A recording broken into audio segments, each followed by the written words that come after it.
السلام عليكم. الحمد لله رب العالمين. الصلاة والسلام على أشرف المرسلين سيدنا محمد رسول الله صلى الله عليه وسلم وعلى آله وصحبه أجمعين. أما بعد. കരാർ പാലനത്തിൻ്റെ ഗൗരവത്തെ സംബന്ധിച്ച് വ്യക്തമാക്കിയതിന് ശേഷം അല്ലാഹു സുബ്ഹാനഹു വ തആല ഈ കരാർ ലംഘനത്തെ ഒരു ഉദാഹരണത്തിലൂടെ വിശദീകരിക്കുകയാണ് ഈ ആയത്തിൽ ചെയ്യുന്നത്.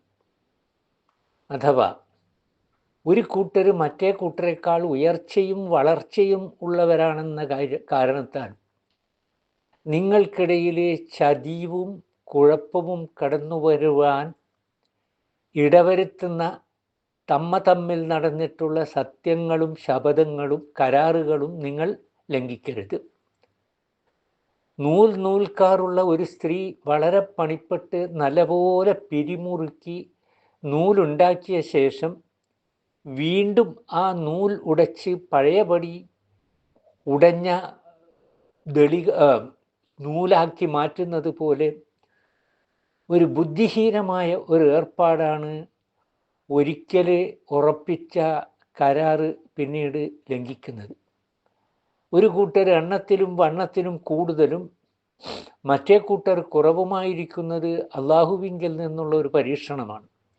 ആകയാൽ ശക്തമായ വിഭാഗം അശക്തമായ വിഭാഗത്തോട് കൂടുതൽ സത്യവും മര്യാദയും പാലിക്കുകയാണ് ചെയ്യേണ്ടത്.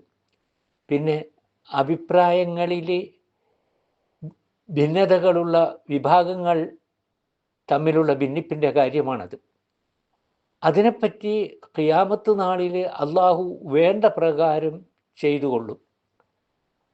ഒരു കൂട്ടരുമായി സഖ്യ ഉടമ്പടി നടന്ന ശേഷം കൂടുതൽ ശക്തരായ മറ്റൊരു കൂട്ടരുമായി സഖ്യത്തിന് അവസരം കാണുമ്പോൾ ആദ്യത്തെ സഖ്യം ലംഘിക്കുക അറബികളിൽ പതിവുണ്ടായിരുന്നതിനെ നിരോധിക്കുകയാണ് ഈ ആയത്തിലൂടെ ചെയ്യുന്നത്.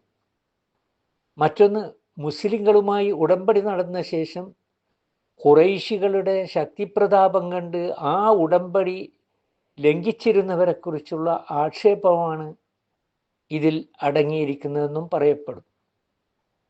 അല്ലാഹു സുബ്ഹാനഹു വ തആല നമ്മോട് കൽപ്പിക്കുന്ന കാര്യങ്ങൾ വളരെ വ്യക്തമാണ്.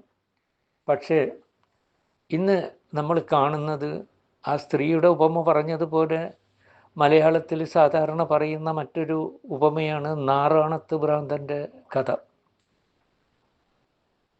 അദ്ദേഹം ഒരു വലിയ പാറക്കല്ല് വളരെ പ്രയാസപ്പെട്ട് ഉരുട്ടി ഒരു കുന്നിൻ്റെ മേലെ എത്തിച്ചതിന് ശേഷം അത് അവിടുന്ന് ഉരുട്ടി താഴെ ഇടുക, എന്നിട്ട് അത് നോക്കി ചിരിക്കുക.